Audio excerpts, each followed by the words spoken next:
Here we go, astrology family. This is G, and it is the 8th of April. We just got off of our full moon for the month of April. I hope you had a good full moon. Hope your emotions were in a really bright place, a spot of optimism, because we had Sun sitting at 19 degrees in Aries. I know I'm doing something weird with my sage. I'm hoping it burns better here. The moon, or I should say the sun, being at 19 degrees of Arian energy, the degree point itself was considered the highest exaltation of the Arian energy. Well, Arian energy is very fiery, but it's very much like I want to do something. I want to start something. It's very impulsive. It's really very centered on self. It's very much all about, I have this urge, I have this desire, I'm going to go and take action with it. I'm not just going to think about it. So when the sun was there at that point, it being exalted, meaning it's in its highest point of power. It is very strong. So the sun shines its light on us when it's in Aries. And there is this essence of fire energy that was so strong yesterday. I had some people on the channel who had commented about it, and it was fascinating because when I read their comments, I realized that's exactly what I was feeling. And I thought, holy crap. And so coincidentally during the day, I had read this thing about that 19-degree Aries point with the sun being the sun's highest point of exaltation. Point of commonality for all of us because we all experienced it. So the thing is, where's Aries in your chart? What bucket, what number, what house does it sit in? And then that would tell you, that would give you an indicator as to what was going on. You, myself, as an example, I had the 19 degrees of Aries. It's actually in my 12th house. I also have something there at that point at 1843, and actually the full moon was listed at 1844. We give it rounded up to 19 degrees if it's anything over like the 30 point. If you have a planet that's at like 2030 or 2035, anything under 30 we would just consider at 20. If it's 2035, we would go up, rounded up to the next degree. Okay, so this video is really going to be about the Arian energy, the fieriness of what you felt, of what you were doing on the day of the full moon, which would have been April 7th, okay? Understanding what it was you were doing, you were not in a place of fear because Arian energy, Aries has a lack of fear. It's the adventurer. It looks at the unknown as a point of, I can go there and I can find out what that is. I can go there and I can experiment. This is what's great about the Arian energy. It's this assertive, fiery impulsiveness that if we can take it and rein it in and use it, right? Like focus that energy to do something we've never done before, where all of a sudden we feel like we're brave and unstoppable, right? And Aries energy represents our body, so we feel strong in our body too. We want to take this and kind of hold on to it because I'm going to be honest, the next part of April doesn't look real smooth. Now, depending upon your individual chart, it could have some ease, but it could also have periods of more rough stuff because as a whole, all of us as a group, we're facing a major square. Astrologically, all of us together are going to have a big square in our chart. So it's not just the T-square that I talk about, it's also something being on the other end of that square, right? On both sides, at all 4 points. That we're going to talk about what that square is going to be and then how you can find out where it happens in your chart. If you're new here, if you don't know, right? If you don't have your birth data, if you've never seen a chart for yourself or whatever, or you don't even want to look at your own chart, you just want me to give you feedback, I can do that. Just comment your digits below. And so we're really forging ahead in new territory. And that is what this month is about, folks. That's what April 2020 is. It is you are doing things you've never had to do before. You are kind of like in a same environment, but doing something different. You're in a different environment, doing something the same, right? Something you may have been doing in another location, right? Like people are working from home. Taking that fearlessness that idea of experiment, right? Experiment, express. This is going to be important. This is going to be something that will help us to cover new territory if we hold on to that spirit of being the adventurer, of being the pioneer, of being the first one out of the gate. Okay, so let's go and dive deep into the all astrology. Now, Taurus energy time. Actually, the first new moons, full moons and new moons of the new year are huge. And this is the Arian energy, when the sun is in Aries. This is the time of year when we have these powerful first three new moons. New moons are the points of intention, the points of power where we can say, you know what, this is what I want this year of 2020 to look like. Now, this is a tall order because we are all facing stuff we've never faced before. We are all having to learn how to move forward in a way where we're really focused on what is it that I truly need as opposed to what I want. We are learning about being resourceful in ways we never thought we were going to have to. We're looking back and we're talking to, or we're speaking with, or reading about people in our family who've had to overcome great diversity, who've had to overcome great challenges, or I should say, I said diversity. Well, diversity could be a thing too, right? But adversity, right? Where it was like these unbelievable mounting tensions, stress, and challenges. And they survived. How did they do it, right? The new moon in Taurus is at 324. All right. Now, what is a new moon? It is when you have the sun and the moon together matching at identical degrees. Depending upon where you're located, this could happen on the 23rd of April. Okay. Central Standard Time, and so it's on the 22nd of April, and it's approximately at 9:26 p.m. And when you have the degrees, you can find out what area of your life this happens in. Okay, so an example, if you are an Aries ascendant, the new moon will be occurring in your second house. Typically, if you have a chart where your houses are all different sorts of sizes, right? If you have like a tropical Placidus chart, this could, a little bit of that, the 324 could actually be partially in your first house. So going by the degree is going to be important, and that is the chart that I use when I read. Okay, so that's why I give out the degrees. So if you don't know, comment your stuff below. I can clarify that for you. So Aries, if you are experiencing the new moon in Taurus, again, it's the sun and the moon together. Now, that in and of itself is a wonderful feeling when we have new moons. There's something about the sun and the moon when they're together where we feel comfortable in our own skin. We feel confident. Now, in Taurus, that is going to be extra emphasized because Taurus is a grounded earth energy.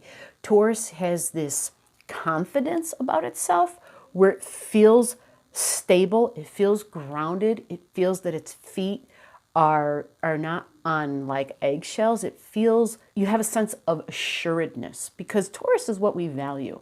And Taurus sign, that sign, you know, the ruler's Venus, it knows what it likes, it knows what it doesn't like. It knows when something is irritating and agitating, is bothersome, when something is not beautiful, is not pretty, isn't appealing. Because Taurus energy, when we think about Venus as its ruler, Venus likes things that look good, that smell good, that sound good, that taste good. It likes fine, high quality things. Venus has been in the focus for like the last 2 months and will be in the focus for all of 2020. Venus rules the sign of Libra as well. Libra has the sign of Juno in it, and it's in there for all of this year, almost all of this year. It's been there for a good part of 2020, but for 3/4, or a good part of 2019, but for about 3/4 of 2020. So anything that is affected by Venus, okay, Libra is affected by Venus because it's its ruler. Taurus is Venus. So when I'm talking about Taurus energies, when I'm talking about the planet Venus, pay attention to where your Libran energy is as well, because this is also going to, you're going to have a greater understanding as to what is going on in that house that has Libra in it. So for Aries, obviously, if you're Aries ascendant, that puts Libra in your 7th house. Venus rules Libra. Venus is about relationships, because Venus is about what I value. Well, when we talk about relationships, it's your relationships in your seventh house. It's my relationship with people. Okay.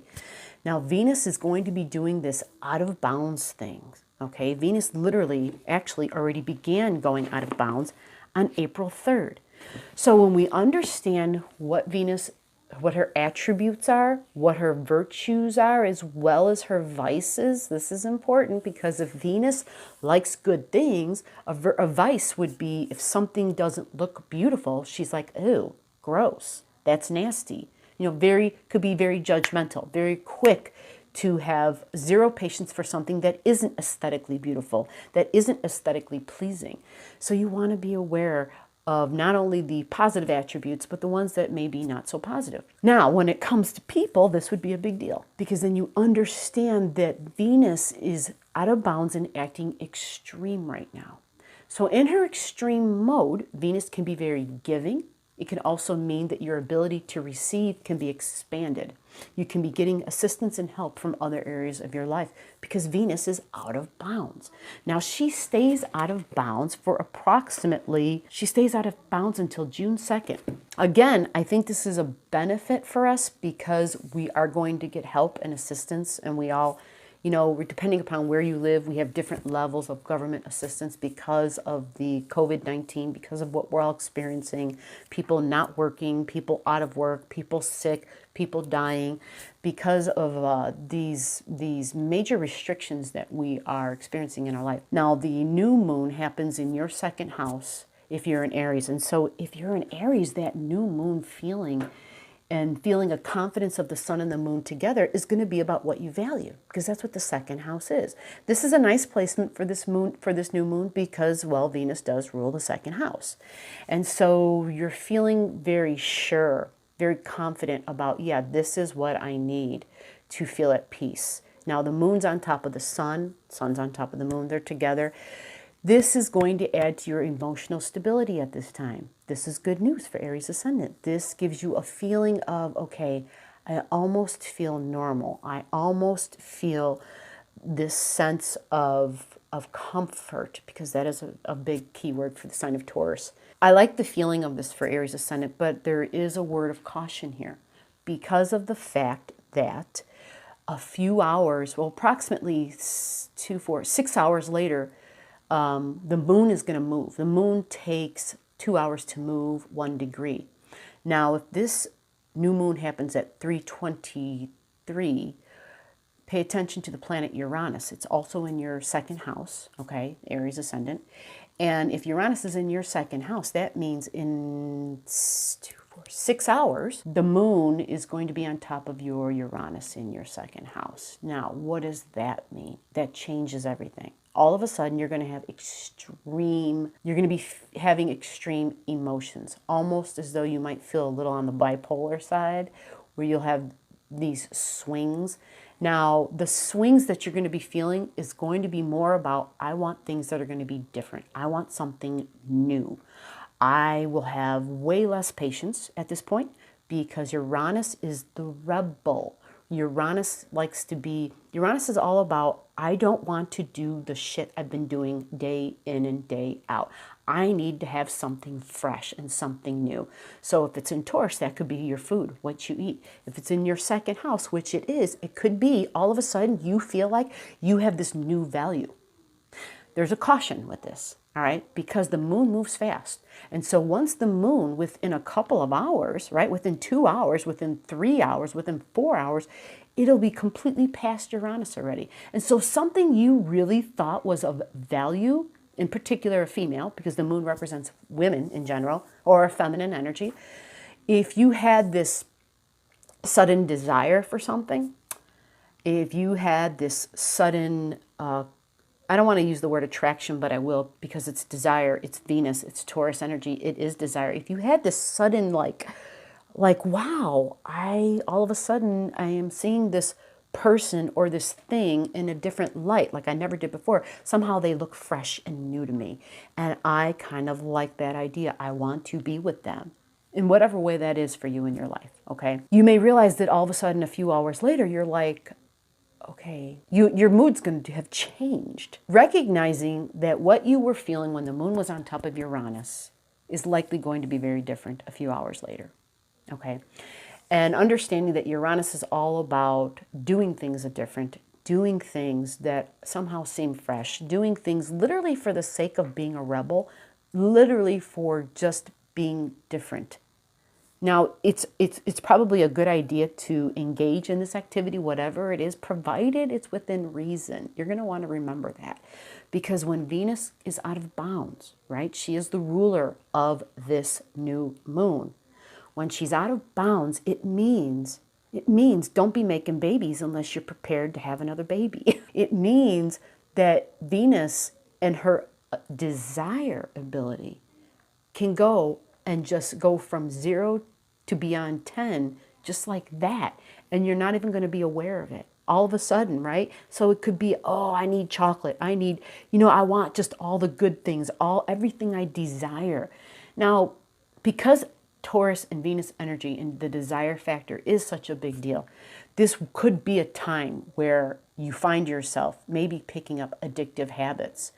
However, I'm hoping that because of the fact that when Uranus is around and then the moon moves away from Uranus and it's all happening really, it happens kind of overnight depending upon where you live. We have the we have the moon and Uranus sitting together literally 6 hours after the moon was sitting on top of the sun. A few days, like 4 days later, on the 26th of April, you then have the sun sitting on top of Uranus. Okay? So the moon has moved on. The sun is now on the 26th of April. The sun is on top of Uranus. The moon is now in Gemini. Okay, there will be a time when we get to the later part of the day of the 26th, going into the 27th.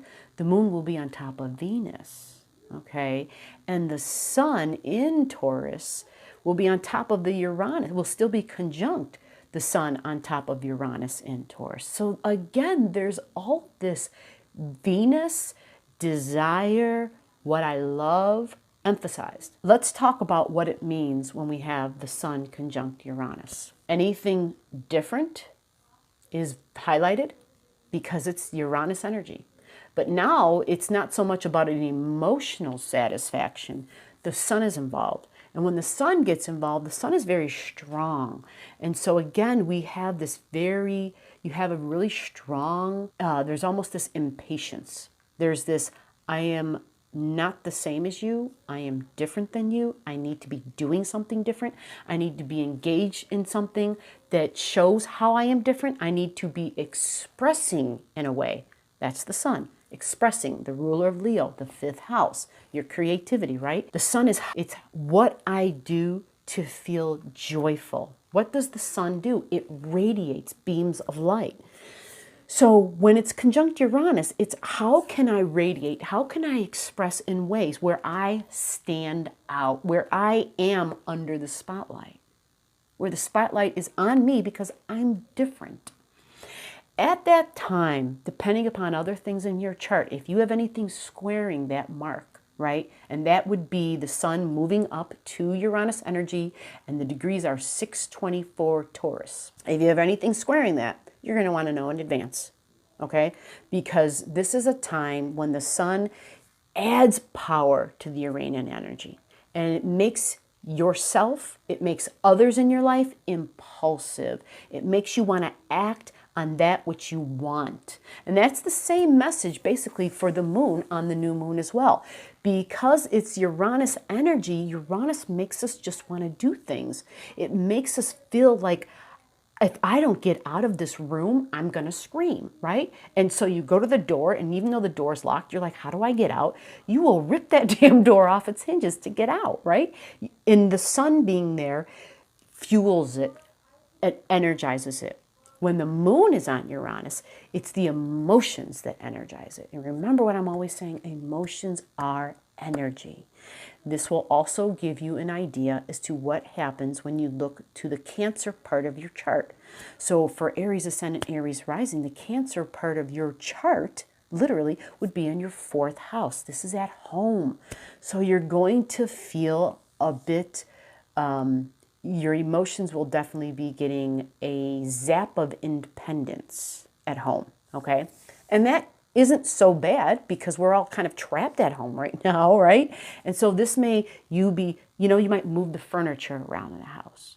You may go into the kitchen and create something you've never done before. You may go into the garage and start pulling out some power tools and doing some stuff. But all I want to share is that when we talk about the planet Uranus, anytime it's engaged and it's involved and we're doing things we don't normally do, recognizing that Uranus energy is typically tools or things that we have that somehow gave advancements to humanity. Uranus is very electrical. Okay, so when I say tools, it would be something that you've plugged in, and that could include your internet, your devices.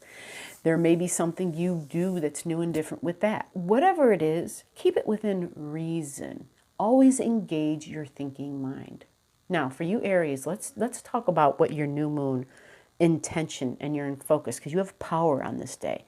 Now, this is on the 22nd of April. I don't want you to do anything on that day as far as wishes and intentions because of the fact that I want to wait till the moon pulls away, the moon gets away from Uranus. The moon is going to be touching Uranus, like I said, just 6 hours later. So I want you to wait another day. I want you to wait till we get to around the 24th of April. 24th of April, at that time, the sun is now getting closer to Uranus, all right? But the moon has pulled away. Your emotions aren't part of it. But we are also at the point where the sun is not exactly on top of the Uranian energy. However, keep in mind the sun will be conjunct Uranus. It's within orb, meaning your Uranian energy can feel the power of the sun. You're already feeling it. But the focus of the new moon isn't the energy that the new moon is in. The focus of the new moon is its polar opposite. Yes, my yellow lighter is gone. Taurus energy down here. The opposite of Taurus is Scorpio energy. Your new moon intention, if I look for your Scorpio energy, this is going to be in your 8th house for Aries, Ascendant, Aries risings. This is your shared resources. This is how you share your energy. All right, so this could be your spouse's money. This could be your employer's money if you're working, okay? So your new moon intention is going to be focused on things that are shared values, shared energy, okay? This is how you utilize the universal frequencies that are at your beck and call at this time.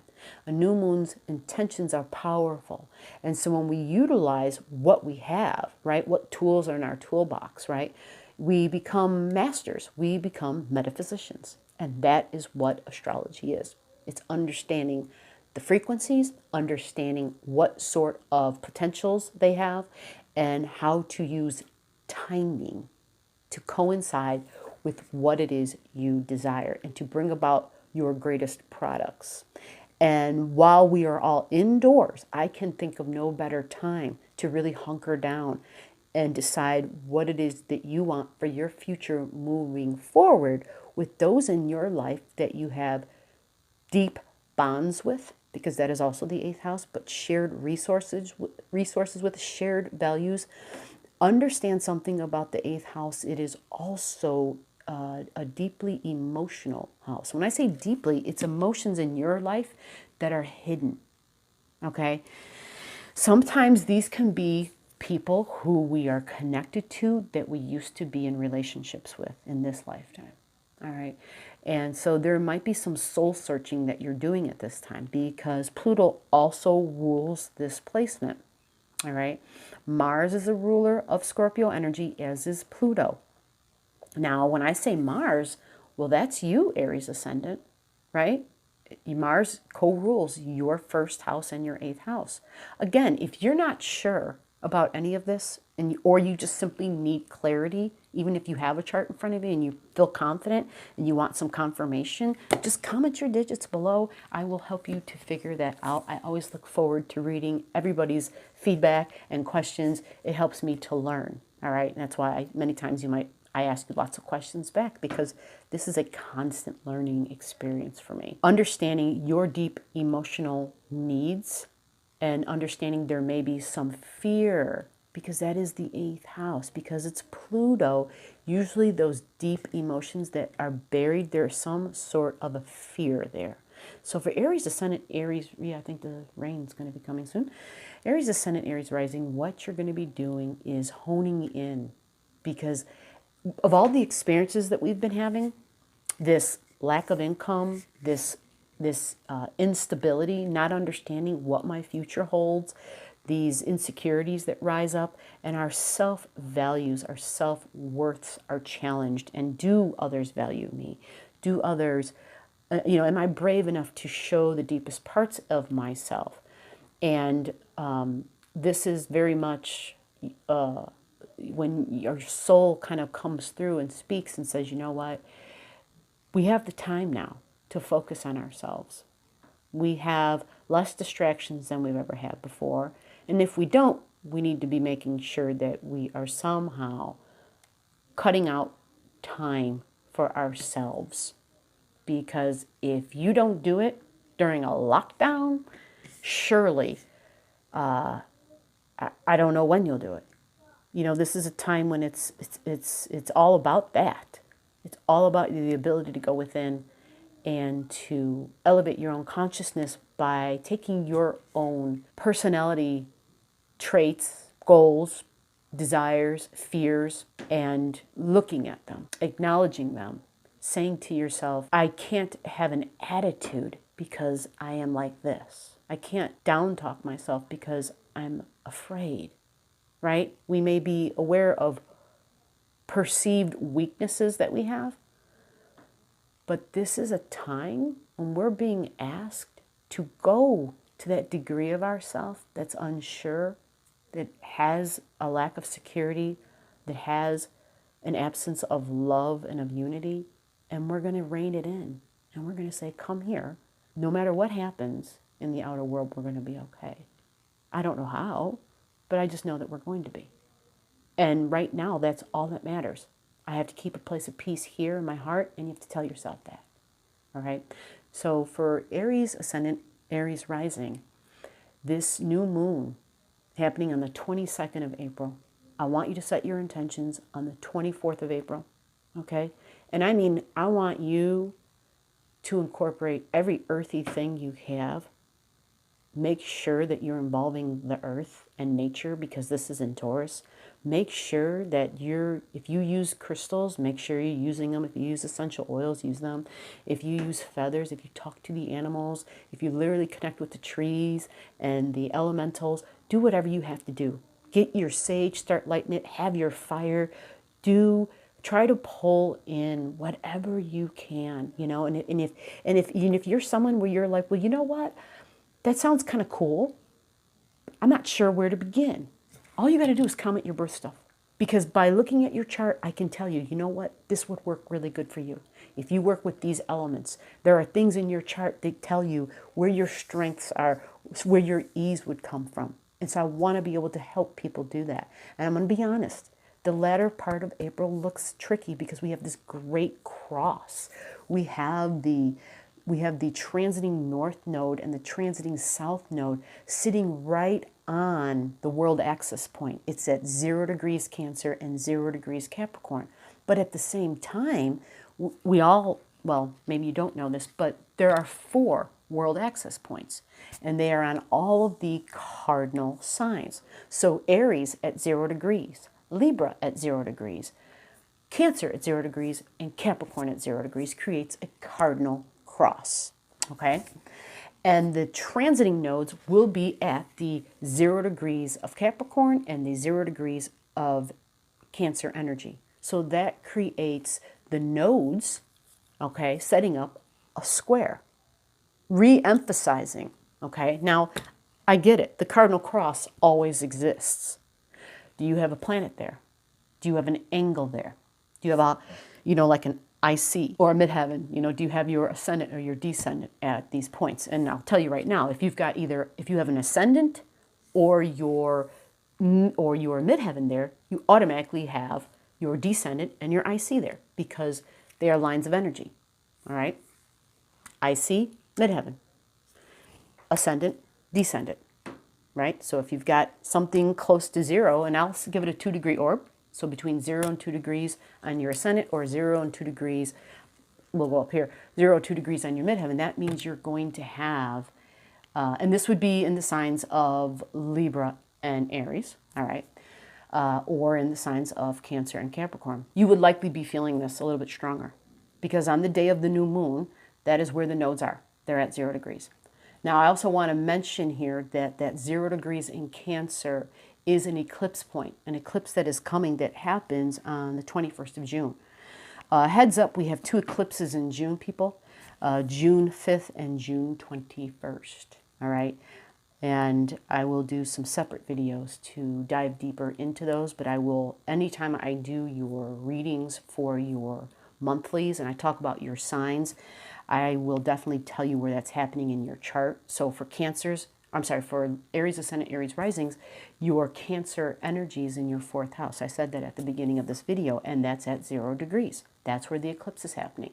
So you would want to look at your chart and find out, do you have a planet there at between, actually if we do a 2-degree orb, we're going to go 2 degrees in front and 2 degrees behind the 0 degrees Cancer. So that would make it at 28 degrees of 28 degrees of Gemini energy and 2 degrees of Cancer energy. And if you have something that's exactly at that 0 degrees mark, I'm not telling you anything you don't already know. It's already occurred in your life, and this would be in matters of family, of home, with your tribe. It could be females in your life, because it's the moon that rules that sign of your chart, because it's Cancer, okay? As for anything else that is happening around the time of the new moon, beneficial stuff that's happening is we have Mars. And the planet Mars is going to be in Aquarius energy at 16 degrees, and it's trining Venus. Venus is over there in Gemini energy at 15 degrees on the day of the new moon. So this is wonderful. There's only a couple of trines, which is energy that adds ease, that are happening around the new moon. Everything else is like squared up. It looks kind of rough, and to be honest with you. But understanding that you've got Mars and Venus sending a trine to each other is good. This is the masculine and the feminine energy getting along. Thank God, right? Aries Ascendant, you've got your Mars energy in your Aquarius, and your Aquarius energy is typically going to be in your 11th house of friendships. So masculine energy in the house of groups and friendships. This can also be your internet. And then you're going to have your Venus at 15 degrees trining that Mars in the Gemini energy. That's air, right? So your Gemini energy is in your 3rd house. This is wonderful. This is your 3rd house is your daily routines and the people that are in part of your daily routine. So this could be coworkers. This could also be neighbors. If you're a young one and you're at home, this would be siblings, right? If you're grown and you're adults, whoever you're living with, whoever your roommates are. It would be, of course, your neighbors and people in your community, your immediate community, right? People down the street, people who you might go to church with. It's just people who are in your everyday life. Now, this is a beneficial energy. Don't forget about that 3rd house. It's also social media and internet. And so is the 11th house, internet definitely. Both of those houses have everything to do with how we communicate. But of course, the 11th house is on a grand scale. It's within groups. The 3rd house is more on a private one-on-one scale, or it could be like if you're at the job and you're, talking to people, or if you're a telemarketer, right? You talk to somebody on the phone, or if you're in, any sort of work that has to do, like teaching. There's this nice ease. And now Gemini energy is also business. It's also how I make my money in terms of thinking about it, because it's how we communicate, right? Thinking, speaking, communicating. So this is good news, and I'm liking that, because that's in your 3rd house and then also benefiting your 11th house. Now, for the rest of the signs, I am going to do individual readings for each sign. I wanted to utilize this video to explain the overall energies that we are all going to be experiencing for the new moon in Taurus at 3:24 on the 22nd of April. And with that, I will see you guys all in the next video so that we can talk about each rising sign and how it will affect the rest. All right, until then, thank you.